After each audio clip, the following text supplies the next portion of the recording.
Order! Order! You are an incorrigible delinquent at times.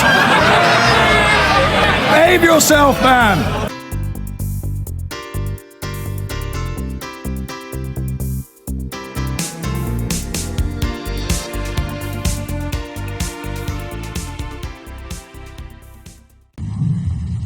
Good afternoon. Thanks very much for coming, Mr. Oliver. And I just wondered if you could introduce yourself, obviously to those who are following, you're a very familiar public figure, but also in line with what we've asked all witnesses to this inquiry. Could you set out if you have any personal or organisational conflicts of interest? Yeah. Thank you. Hi guys, I'm Jamie Oliver, chef, campaigner, author, and probably most importantly today, a dad. So that's my remit really. I don't see any conflicts of interest. Thank you. And I'm going to hand over to Dr. Starr. Thanks very much. What would you like to see within this childhood obesity strategy with regards to food and drink? Obviously it's going to have a wide remit, but just specifically from action. I think my passion, having worked with the British public and international public for 17 years, and having daily communication and monthly communication with millions of parents out there, and clarity, honesty and clarity would be a really good balance. I don't believe the industry, particularly the food industry and the drinks industry, I don't think that utter clarity is their main objective, because when you inform the British public with good, clear information, they generally make good choices. They're not making good choices at the moment, largely. And I have some examples of that, but I think it's a major problem. So that comes down to sort of nutrition information, the voluntary schemes, the language in which we talk about nutrition has been very slow. And I just think that government in general over the last 30 years has done an incredible disservice to children really, with regards to creating an environment where making a better choice is easy, or easier than the wrong choice. Would you see that as the kind of primary thing you would want out of it, rather than fiscal measures or reformulation? I absolutely am passionate about multi-sectorial approach. I believe that the public, parents, media, businesses, the food industry, the drinks industry and government all have an equally important part to play. We are definitely in a time where, you know, we have had 2-3 generations where many mums and dads who are working very, very hard haven't been taught how to cook or about food at school or at home. So we have some catching up to do. So there's things that we've started in the last number of years which are really good. Like making it compulsory for food education for our primary school age kids. That happened last September. This is really powerful and really important. Backing that up with the right collateral support, cash, to support and inspire our teachers around the country to embrace it and it not be just another thing that they have to do on top of the daily duties. So I'm very, very passionate about the whole package, a very holistic view. Running, you know, into the list that I've drawn, or the shopping list that I've drawn up, which I'm happy to share with you, is a shopping list edging towards sort of 70 or 80 kind of initiatives that all work together. But I really don't believe, if we don't do it as a holistic measure, we won't get the success that we want. I think all of us would agree with that. There isn't a magic bullet, as we've said. Obviously, one of the things, we don't know what's going to be in the strategy, but one of the things that appears to have leaked out is talking about that there wouldn't be a fiscal measure, there wouldn't be a sugar tax. What is your response? The discussions that I've had haven't implied that that is written off. I think that the discussions that I've had are robust, and Mr. Cameron is reviewing everything, seems to be interrogating it really well. I think that where we're positioned with where he is now in the next 5 years, it's probably one of the most important times in the next 20 years where we've got a 5-year run and that we need to make sure that he's brave. The polls happening around the sugary drinks tax in the newspapers. If you look at it holistically, they're favouring it quite strongly, and that's why the data that is being withheld from us is really, really important. I think we need to join up that approach. To leave it until the obesity strategy is published doesn't seem right for the public or for ministers to voice their support or concerns about certain aspects of it. But definitely, I think often I get maybe looked at as being radical. I don't believe anything in the shopping list or my plan or my suggestions is radical. It's very basic. And even down to a sugary drinks tax. Look, that is one part, but I believe it's deeply symbolic. Yes, it could raise £1 billion, and yes, we should hypothecate it and find a home for it, and yes, I believe the home should be part NHS and supporting our nurses and doctors and practitioners to have proactive outreach to the home to people that suffer from diet-related disease, and I'm sure the Select Committee are aware of the sheer volume of people in hospital because of diet-related disease. But of course, the other side is primary schools. I mean, £500 million divided by the 24,000 plus primary schools in this country is 20 grand. That's real money. That's proper money. That's strategic money. That's money that can empower people, hands, local people to help local kids and build gardens, teach to grow, and spread and support the legislation of food education that was made last year. So, and the point to make is it's not radical because the French are doing it, and and they're doing it. I mean, the French, as a country, the French have got some very interesting, positive public health statistics.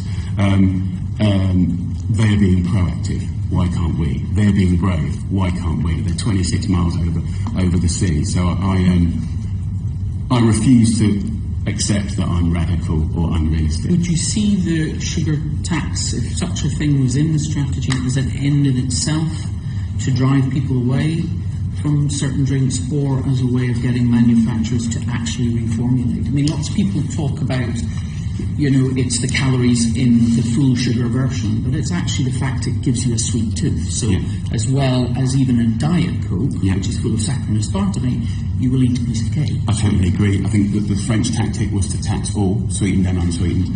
I think at this point where we have, if you think about pre-election, there was absolutely no conversation about the possibility of a tax.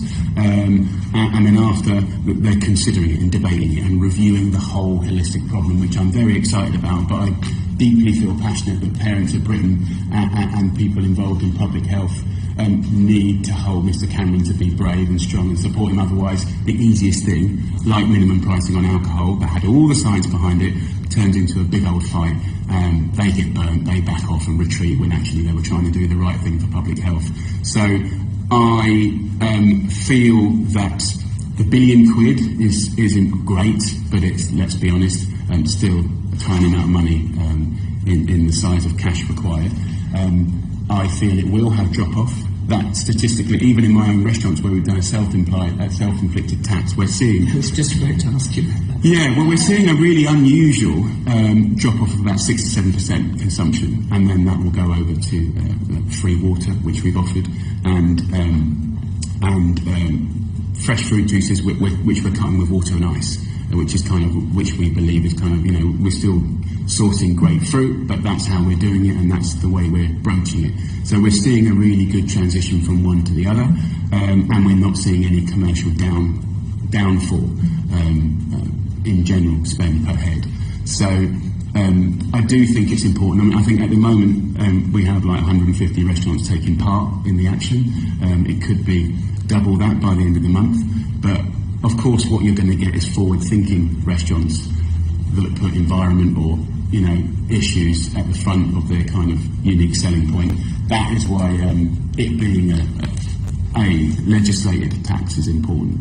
But I think, just to finish it off, sorry to interrupt, more so than the cash or the drop-off, more importantly than that, is it's symbolic of a government that is willing to fight tooth and nail for public health and, most importantly, child health. I do believe that the excuses and the word nanny state being thrown in, the fact that it's a Labour or Conservative issue, this is something that we should all be passionate about. But I do believe we need one strong, hard action made, that is the sugar tax, and therefore everything else will cascade off of that beautifully. And of course, they're all more important than that one action, of course. And what's your reaction to the government reaction to your petition? I mean, what were you hoping for? Well, I think many of my friends and colleagues have seen it as if they've written it off. The response to the campaign online was that we're not planning to do it. But if you really look at the small print, it's also saying that we're reviewing it, which means that they're still open. This is why this time from now until when the obesity strategy is launched is critical. I know that Mr Cameron sees it as very, very important. I think that his senior team find it incredibly important, and my worry and obsession, having done school dinners 10 years ago when there were very robust nutritional standards for dog food but not for children's food, you know, is that we have to help them be brave and bold.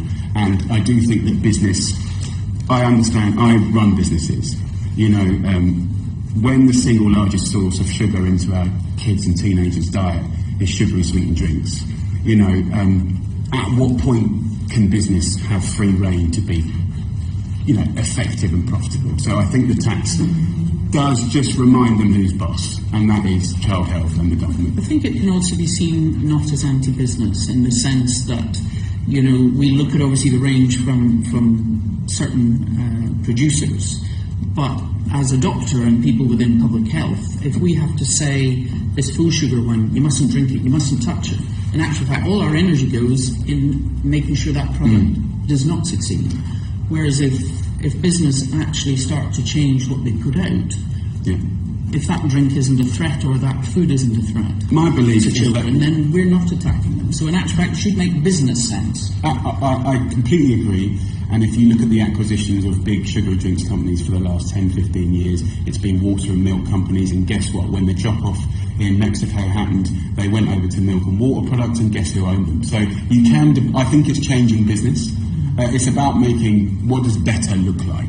And I think, again, clarity is a really important thing, like labelling. If I may, I took the liberty of showing you an example of clarity that I believe the drinks industry... I think we're going to come on to that as we go on. We will be covering lots of different things, the type of things that might be in the strategy. So someone will come to that. Thank you very much.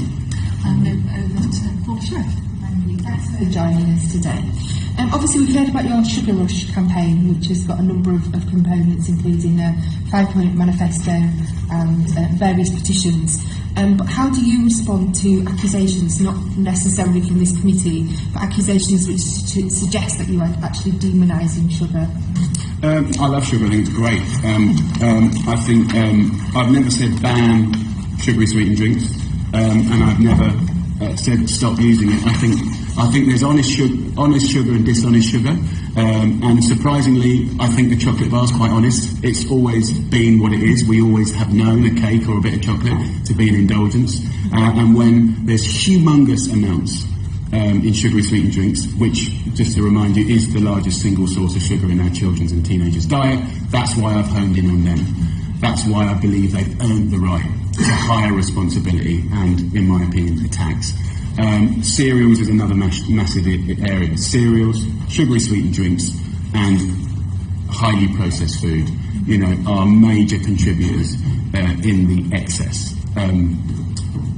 I think for anyone in the room that's medical based, with the graph of childhood obesity and diet-related disease, you know, I think something radical needs to happen to curb it and hopefully reverse it, and I hope it's in my lifetime, and I probably think we all feel the same way. So that's why I believe this moment in time, the next 4 months particularly, about detail and a holistic strategy is probably the best opportunity we're going to have in 30 years to get it right. Thank you. I'm sure you agree that in order for your campaign to have some credibility, and obviously you being such a public figure, so to speak, that what you do in terms of your own sort of business is very clearly very open to scrutiny. And we understand that in your restaurant chain, correct me if this is now incorrect, but your menu provides a calorie and carbohydrate breakdown per dish, but doesn't actually give the level of sugar. And then in food. Yes. We could do that very easy. I think we've been modernising our nutritional information for a long time. I think, in our opinion, we focus on sugary sweetened drinks because it's the single largest source consumed by the kids. I think our customers come to us about twice a year. Yeah. It's an indulgence. We have about 1/3 of the menu green, 1/3 amber, 1/3 red. From a calorific point of view, I think that's quite forward thinking. That's quite robust. We can definitely put more information out and forward. At the same time, I also sell Coca-Cola, and part of the documentary was about that. So some people say, well, why don't you just ban it? I'm not suggesting a ban in all sugary sweetened drinks. Clearly, I'd be kicked out of Britain very quickly. But I am suggesting a tax which we've self-imposed. And again, I think we've seen a drop-off in our own little world in 46 restaurants, and of course, the benefit is money raised for local schools and drop-off in those sales. So it seems, I'm not sure if it's the action or the conversation that's more powerful, probably the latter, but both are important. Equally, it was timely this morning that I saw a tweet about your Gatwick outlet, and I think somebody had alluded to the fact that prior, just beside the till, there were some sort of products which one might consider to be quite high in sugar. Is that something that you would be It's not something that I'm aware of. I mean, we tend to make, we're one of the only restaurants in an airport in Europe that bakes their own bread and puts stuff together on site. So they're very busy. There's a whole range of choices. I will find out, but I'm not sure. It could have been a flapjack. I don't know. We certainly don't sell Haribo's and Coca-Cola. Well, we do sell Coca-Cola, but it wouldn't. That's not a strategy that's in our business. I will review it. Thank you. Thank you very much. Thank you. And come on to James Innes. And you've mounted a strong defence of your idea of sugary drinks being subject to tax, but of course we're taking evidence from those who feel the opposite. So what would you say to those who say that taxation is a step too far, increased taxation I should say? I think doing nothing is inappropriate. I think when you've singled out and prioritised the biggest and most dynamic part of the sugar consumption, which is sugary sweetened drinks, and how rich they are, how robust they are, how they hijacked our Olympics, how they hijack our football games, and the talent that they employ, and as you would have seen over the last week or so, the science that they've invested in to try and allow them to have rhetoric, to have conversations with you, with me. I think, again, what I'm suggesting is not radical. The French are doing it, the Mexicans are doing it, for different reasons. One's proactive, one's reactive. My question is, we should be big and bold, and if we can get the hardest one done, we should at least consider it and interrogate it, but also work out who's running the country. Is it the businesses that are profiting from ill health in our children, in my opinion, or is it us? So I think that's the process that we want to go through. I mean, whether I win or fail, I would like to think that it wasn't a waste of my time, and that the interrogation that everyone has highlighted the conversation about clarity, choice, and clearly we have a problem with the amount of sugary sweet drinks that our kids are consuming. One of the words that's been used to describe the proposal is that it would be regressive, it would affect those on lower incomes most. Yeah. What would you say to that? I think this is what I gave to Mr. Cameron here. I don't know if I can pass it to you. Feel free to pass it around. Everything that I suggested has been focused on this measurement scheme, which I said to Mr. Cameron is the most important brief for the childhood obesity strategy. This bit of information highlights to you that the most vulnerable people in this country are 4 to 11-year-old disadvantaged children. Regressive, I would argue, it's incredibly pioneering. Other countries through the Baltics, through the rest of Europe, to the rest of the world will look and follow. I think everyone looks to Britain as an example. I think it's recalibrating the balance of public health and business, and I think it's profoundly important. I think I think we've seen some success in voluntary schemes, but voluntary in sugar's not working. I do think it's a profoundly important moment in time. And I think I've heard arguments about employment. Most of these businesses don't employ the volumes of people that their argument leads you to believe. So if you saw the advertisement following Sugar Rush, which was 3 adverts in every paper in the country following the show, one of the pages is "We support British jobs, 4,000 employees." Well, I don't know what their annual P&L is, but in 46 restaurants we employ 4,500. So I think the argument that it's going to destroy employment in Britain is not correct. What it will destroy is it will take the edge off of profitability of their company, and if, like many of those big companies, they've invested in the ones many have been investing, they will just see a movement of sales on one side of the business to another. At the same time, I think the interesting thing about those advertisements was an on-the-record commitment that they would be pushing and promoting and marketing less sugary drinks, which can be seen as a small success, I think. So talking of profitability, I believe sugar-free drinks are cheaper to produce. Do you think there's any scope in exploiting that so that sugar-free drinks and sugary drinks are not marketed at the same price, but the cost of production is reflected in the actual sale price in the supermarkets? And how does that idea stack up against your proposal for an additional tax? I must say I'm not an expert in the cost of sugary and non-sugary drinks, so I'm probably not equipped to answer that question, not because I don't want to, but I don't work in that industry. But I do think within supermarkets,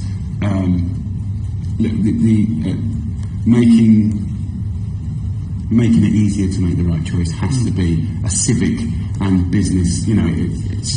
It's very commercial to sell more fruit and veg, but 50% of the food we consume, most of the food we consume is on offers, and most of that is high in salt, fat and sugar. So I think there's definitely some stuff that the government can do to help facilitate, subsidise, promote a better balance. Yeah. So you're very sure that this idea of a sugary drinks tax is key to tackling childhood obesity over and above all of the other measures that might be taken? My suggestion to the government, and I've said this, is that we should implement a 3-year sugary drinks tax of 20% per litre, which is 7 pence on a regular can of soda, and that we should absolutely interrogate it and put a sunset clause on it, so that if after 3 years there was no proof that the money was intelligently, logically, and most important, critically spent on the NHS and schools, that we would remove it. If it profoundly didn't become symbolic, that it really created a new thinking across government in the way to tackle obesity, and also there will be a drop-off in sales. And even the conversation, I have a feeling there's already been a drop-off in sales just from the documentary, but it's about a sustained drop-off in sales. There's a sort of 3-4% drop-off in France. It's a much lesser tax, and it's about, I believe it's about 5%. Mexico's 10%. They're about 6 to 7% drop-off, and we're suggesting 20% for good cash, good drop-off, and I am fully confident that the narrative of benefit to British children would be clear as a bell. But I also admit that if it wasn't, then it should be removed. And you have to, don't get me wrong, I do realise the conversation of tax is the hardest conversation I could have brought to this room. This is not one where you can easily get brownie points. People hate the content. But when you talk to British people, and you do, most importantly, hypothecate where the money's going, people care desperately about children, the future, and frankly hope, and they also care desperately about the NHS and taking the burden of the amount of stress we're putting on it, and definitely, and the one thing I've learned in the last year is the time that I've spent with doctors and surgeons around the country has painted a deeply important picture that we must. This opportunity is very, very important. Mm-hmm. Being gentle, being polite, is not the way to have a progressive obesity strategy. We need to be big, bold, brave, and frankly, act like a parent. Mm-hmm. So finally, for me, you are absolutely convinced that there is public support there. You've outlined some of that. Is there anything else you want to list over and above your petition and what you've already mentioned? You're never going to get 100% support. The mixed paper polls are looking really, really interesting. The conversation about taxing the poor, the people that would benefit from this would largely be that area as for this that I showed you. But I believe it would be one of the most important things that would happen in public health. Not just the action, but what would come off of it. Thank you. This is an area that I've got a big interest in, so don't think me asking the next question is that I'm not an advocate of reducing sugar. Just out of interest, before I move on to the stricter regulation of broadcasting, I'd just like to garnish really your views on individual responsibility. Yeah. And I suppose convenience as well, really. That's another element of it. I mean, if we can plough lots of money into education, which I'm an advocate for education, sort of changing behaviours, but ultimately it's the individual responsibility for people of their lives and their bodies, really. And wondered if there's anything that you think we can do, or you could do as well, really, to get the public to take responsibility for their own decisions as well. Look, I'm just deeply passionate. Yes, I can see that. Having worked with, not just in Britain, but in many countries, often in deprived areas, probably mainly in deprived areas actually, education is very empowering. You know, knowledge is definitely power, but there is still issues in the country and in towns where access to fresh foods or making fresh foods easily available enough and or at the right price, where we need to join the dots. Just simply having a 70-point plan, 80-point plan, you know, we do need to join the dots between it. So I think definitely parents can do loads more, but I also think that parents struggle on clarity. I think that the industry hasn't been great at giving them clarity. I think education, this possibly might be the first generation where kids will teach the parents. You know, it's now statutory that we do teach kids, so let's make that great, big and robust, and definitely pest to power could be turned into something for good, not just a bad choice. I mean, I think all of my actions are pro-farming, pro-food, and all types of food. I do think there's a, you know, I'm certainly not saying that when you take your kids to the fair you don't give them a candy floss, or when you go to the cinema you don't have a drink, but I do think we've normalised the consumption of sugary sweetened drinks at home. It's completely inappropriate. What was a treat and is a treat is not hydration, and I think it is, you know, when we can, there's certain messages and things that kind of keep contradicting each other. So I think, like, civically, what we give permissions for, how many businesses selling fast food or kind of junk right next to schools, well, clearly that's a strategy for businesses. You know, is it okay to not, I mean, one of the things that upsets me and teachers is energy drinks in primary school age lunch boxes. There's no standards for lunchbox. There's no standards for packed lunches in Britain. And last time a robust review was done, only 1% fitted into line with our nutritional standards for cooked food. So I think it's a time to mop up all the inconsistencies. Thank you. In last week's evidence session, our witnesses discussed advertising of unhealthy snacks during key meal times. I understand that this is one of your 5 key sugar aims. wondered if you could allude, what changes do you think need to be made to the regulation of broadcast media, and why? I just think that I think the actual cost to ill health, will become clearer and clearer for us to work out per person. But whilst we, I was in a school the other day, and an 8-year-old girl said her question, and I've known the statistic for a long time, okay, but this 7, 8-year-old kid said to me, Jamie, why is it that me and my friends are expected to live a shorter life than our parents? And coming from a child's voice was completely different than the data I'd read or talked about with adults and professionals. I do think that we have a duty of care, which we are neglecting, to make sure that, if we were all fit and healthy and jumping off the walls, then I would not be suggesting this. But as we all know the statistics of child health. I agree with you wholeheartedly, Jamie. But what changes do you think need to be made in the regulation of broadcast media? Oh, okay, so I do apologise. Well, look, first and foremost, we shouldn't be advertising junk foods high in salt, fat and sugar before 9 o'clock. End of story. They've already gone half or slightly more by doing it in children's entertainment and television, so they've acknowledged that it's an issue based on all sorts of data. We need to go to where the kids are really congregated, which are at the big shows, pre-9 o'clock, Britain's Got Talent, where they can get a lot of these messages, and also online is an absolute minefield that we just haven't even got our head around. But I think there's loads we can do very, very simply. So we need it addressed. Yeah. Okay, thank you. Can you give some examples of the advertising and marketing that currently slips through the gap? I mean, you've mentioned online. Is there any others that slips through? Well, online,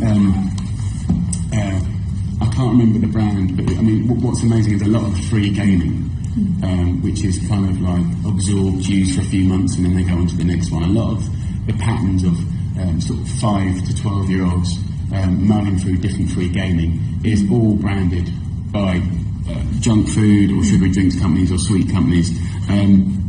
Now, that could sound innocent enough, but I think it's in the circumstances, it's just so incredibly potent, probably more potent than traditional TV broadcast. So I think that online is a bigger problem than TV, in my opinion. And it's not really being policed, if at all, efficiently at the moment. Therefore, it's kind of open territory.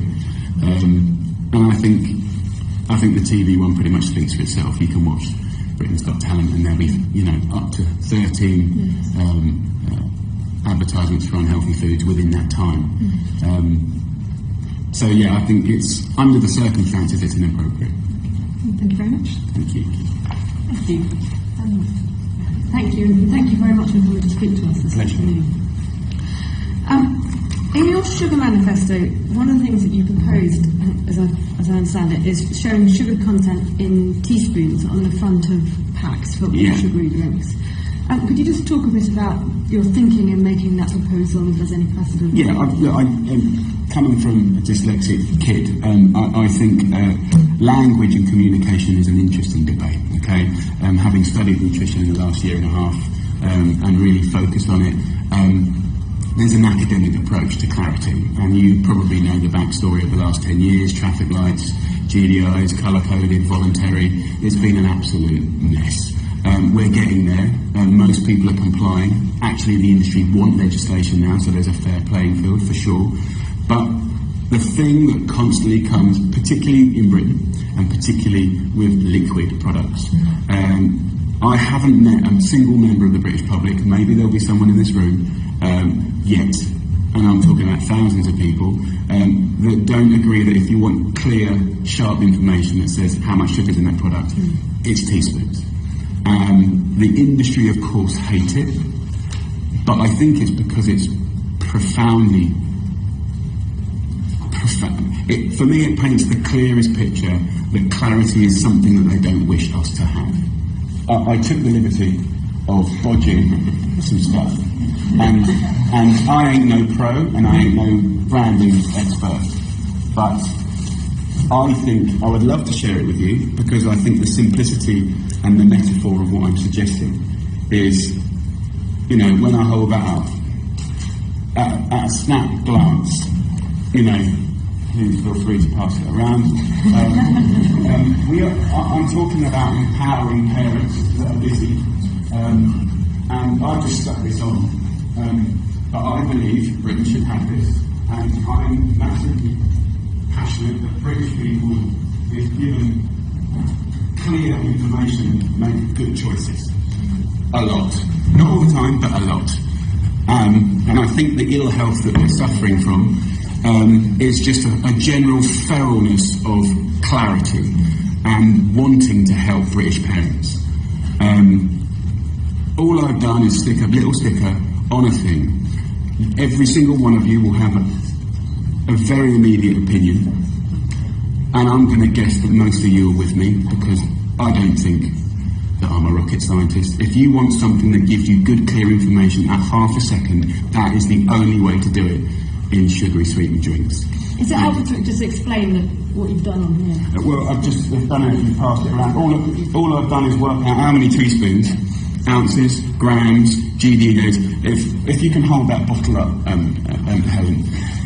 So actually, the amounts on that, when you do snap view, so if you look at that, Helen, when you look at the percentages per day, right?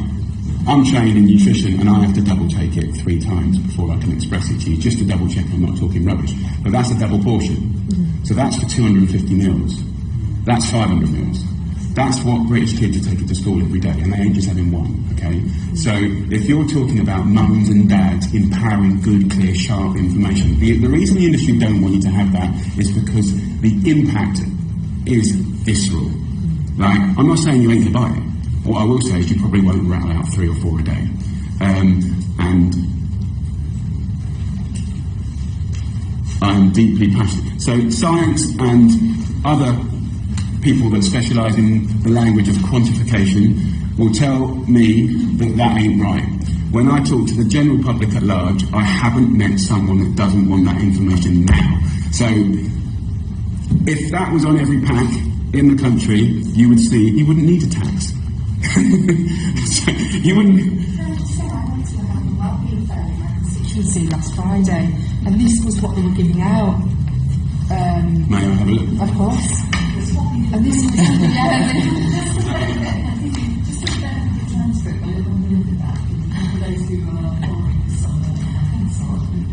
just to say that we've been shown a 500ml bottle of a sweetened drink, and it's a very clear label on the front that says it contains 11 teaspoons of sugar in a 500ml bottle. 14 and none. So it's just a very easy way for anyone looking at it to see how much sugar is in it. Where's the bottle? And perhaps someone in the audience could tweet a picture of it for us. 13 in the right name. Thank you. I think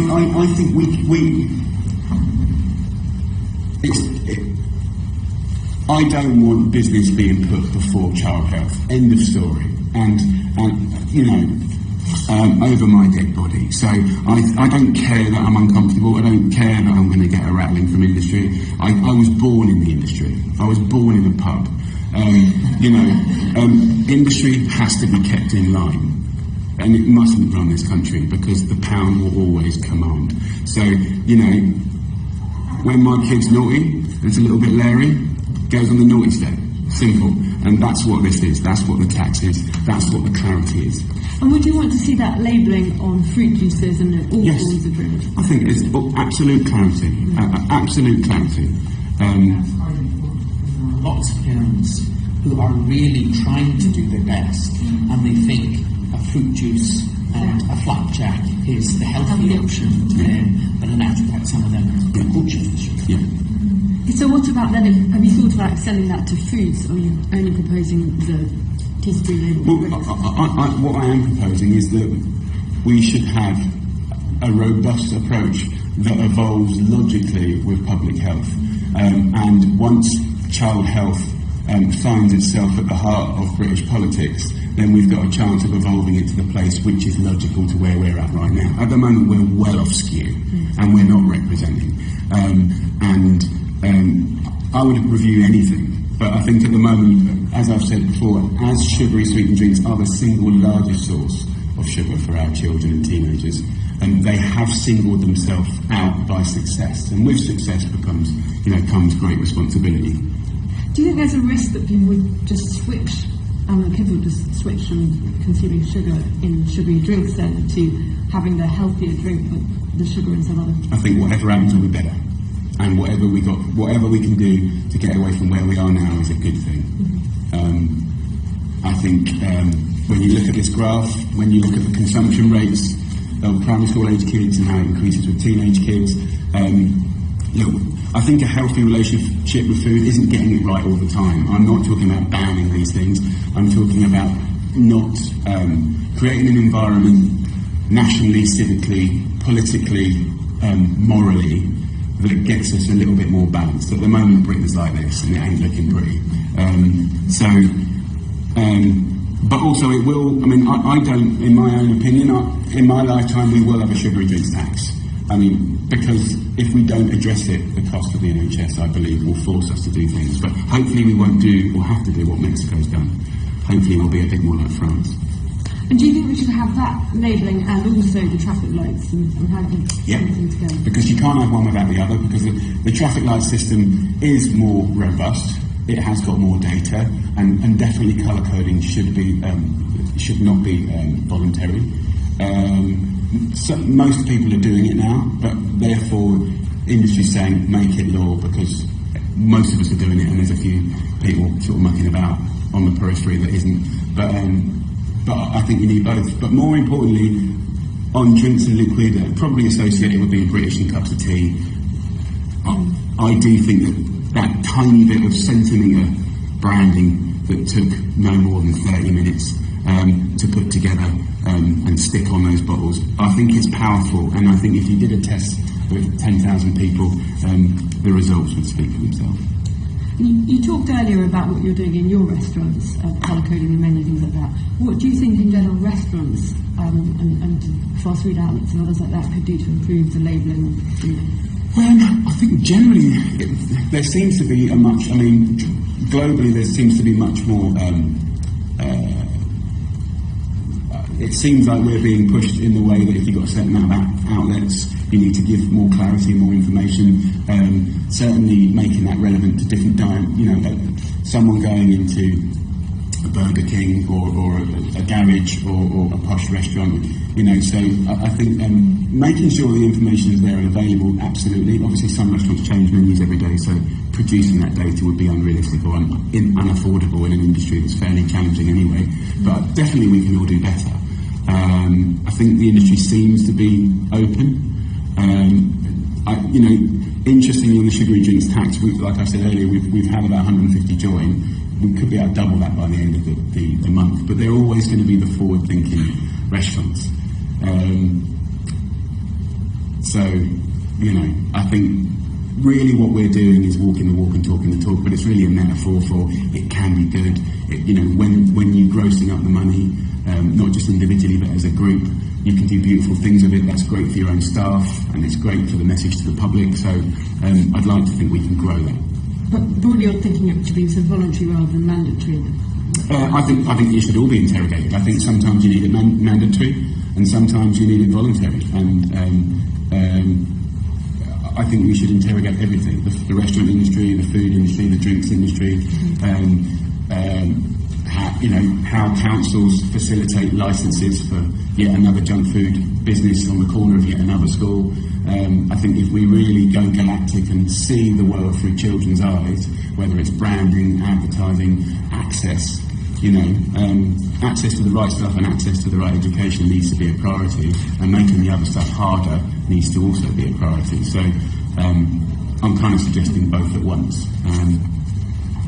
Actually, just to finish up on that, sort of having talked about the labelling area particularly, a lot of what we're talking about here is negative and about trying to make it less appealing, make it clearer about things that are unhealthy. Do you think there's sort of the balance is right there with making it easier and having No, because positive. I don't know if it's about negative, because just to be on the record, like, you know, these drinks and beverages are you know, they're kind of designed to give you delicious sort of feel on the mouth and this, that and the other, and some people like them, lots of people do, some people don't. But I'm not saying ban them. I think it's about clarity, really. It really is about clarity, and I think certainly from school dinners 11 years ago,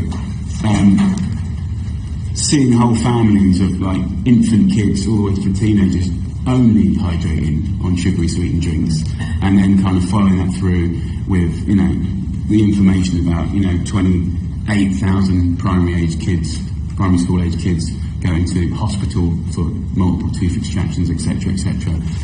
It's not just the cost of the NHS, but it is the connection with being an obese infant at school.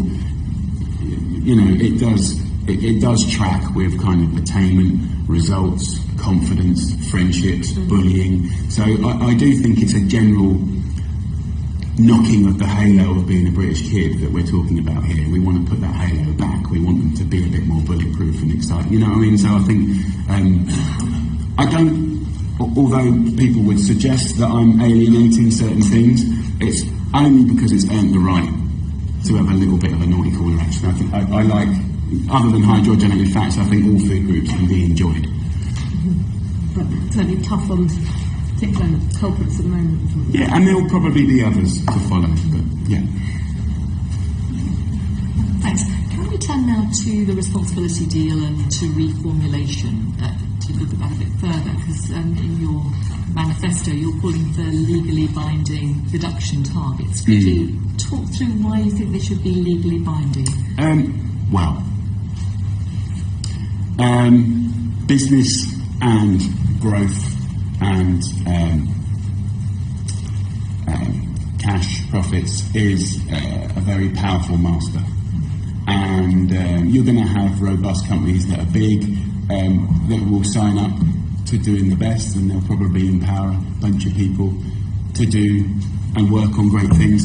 I think when it becomes an unfair playing field where there's some doing good and some not, it just compromises the intention of the whole thing. I think it works better on salt, but it's more complex with sugar. I mean, I'm not a huge expert. I mean, I notice that Tam Fry is behind me, who is a massive expert, but for sure the responsibility deal isn't working, and many people in industry are asking for it to be legislated against because it's not clear and it's not a balanced, fair playing field. So I think reformulation is also another powerful weapon, but it has to be done across the board. Yes, we heard that from retailers last week, that some would like it to be across the board because of that level playing field issue. But it was also put to us last week that it was successful in salt reduction. I mean, do you agree that it has been successful? I think that salt was a very interesting and I think fair to say successful. I'm only looking at him because I know he knows 10 times more than I do, if not more. Salt was a massive success, and is still work in progress for sure. But sugar obviously doesn't just sweeten; it has a kind of a chemistry element to the texture and sort of makeup of dishes. So it is slightly more complex, less so than more so than salt. But that shouldn't be a reason for not putting pressure and having structure and making it fair. And how quickly do you think that you would like to see that mandated as having a legally binding reduction? As soon as possible. But to have the obesity strategy with child health at the centre, and to not acknowledge that it's not working as it stands, and it needs to be more secure, more robust, and have at least a vision for what does good look like, and clarity to all people in the industry, I think would be completely inappropriate. How do you see it as being a stepwise process on an annual basis that those reductions are set in place? I think that will be the fairest. I think there's a bit of science to be done and lots to be learned. I think the industry's working very hard to sort of look at that. At the same time, there's levels and quantities. I mean, I don't know about you guys, but if that Ribena was reduced from 13 teaspoons to you know, every month, or every, I don't know how they do it in batches, but I think you could look at a weaning process that would be more than acceptable without compromising any sort of shelf life or structures and this, that and the other. But for them to do it and not the others would be unfair. So I'm not an expert in it, but I think I see complete sense. And I do think that I think that I would like to think that in the next 10 years there will be credibility in points in having lower sugar, based on having more clarity and knowing what's in it, so that they will be incentivised by more sales and more cash to do the right thing. So in some respects that's quite powerful, but I think having, you know, if we say 5 years is short term, well, it is short term actually, I think at least you get us doing better. And I think the trouble for many people who care about this is that the fatigue of nothing happening. The fatigue of nothing happening is too painful, you know, for the people that are invested in this, been doing it for 10, 20, 30 years, you know, watching more ministers come by like ships that pass in the night, it's very painful. So this being, the stuff we've talked about... Painful for them too, I think. Yeah, I think the stuff we've talked about today, and the incredibly important work that Mr Cameron's going to put into this obesity strategy, you know, I think it needs to be cross-party, you know, and we need to believe that it's got some sustainable structures that have child health at the heart of it. Because one of the points that comes out from passing these bottles around is that they all start from a different baseline. So one may be having 13, another 11 within that. Would you like to see that compulsory step down, if you like, setting bands that apply to all drinks, or would you see it for a particular brand that it's a percentage reduction for each brand because they start from different points? I think you can look at, I mean, I don't want to give you sort of, I love to talk to you about what I'm an authority on. I'm aware of these issues a lot, but I wouldn't say I'm an expert in it. I mean, I do think that having a clear strategy for weaning per volume seems like a sensible thing to do. People in the matrix of the making of this and the business of this and interrogating the health of this may have lots of nuance that they feel is even more important that I can't give you. I mean, I think it's when you talk to particularly the things that bother me is when you talk to primary school teachers who, coming from a boy that didn't do so well at school, I've never been more passionate than teachers than right now. And when they open up, I mean, the biggest enemy of school lunches is packed lunches. And sadly, you know, many parents may well be righteous about what's in it. 1% on the last robust look at them fell into line of the nutritional standards. And what teachers pull out of packed lunches is phenomenal. I mean, that in primary schools is inappropriate. And when I did a summit with 800 businesswomen in Australia, and I said, look, there's way too many of these energy drinks in primary school kids' lunchboxes. What's the right age for a child to have a caffeine, sugar-based product? And I am not a scientist, I don't know, but I do think that the primary school age is definitely safe. I mean, where does it, you know, there's nothing on the front here that tells me that this, and you might think, well, who on earth gives that to kids? Well, when little Johnny's been told that he's tired all the time, probably because the diet's not right as well, guess what? He gets an energy drink. And yes, there's blame that you can put on parents, but I think we've already tracked some of the lack of clarity for people that maybe weren't taught how to cook or fed right even when they were kids.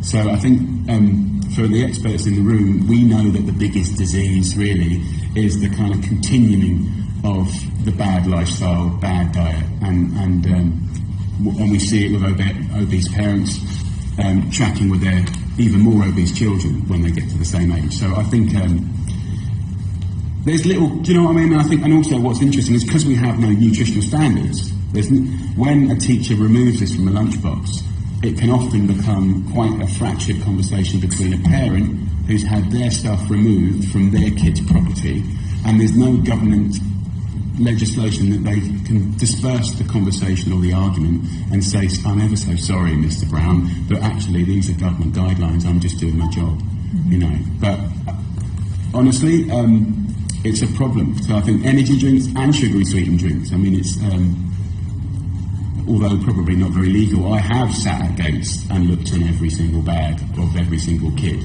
and because I want to know. And there's a lot. More than anything, why is it right that someone that works in a corner shop or a supermarket sells this to a kid, and at what age?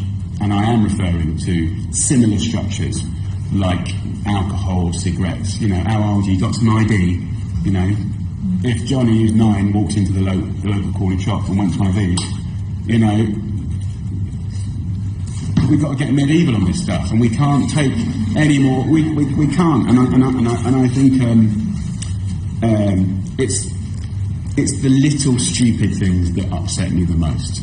You know, when we're getting it wrong on so many counts, you know, it gives me hope that we actually can make radical change quite quickly in the next 10 years. I truly believe that. I think if Mr. Cameron does his job right in January, and if we collectively support him to be as brave as he knows he should be, and we've got a chance of changing the statistics that we've been upset by from the last 20 years, and we will see positive change in the next 10 years. I truly believe that. Thank you. I think it's a very positive note to end on. Thank you very much for coming today. Thank you very much.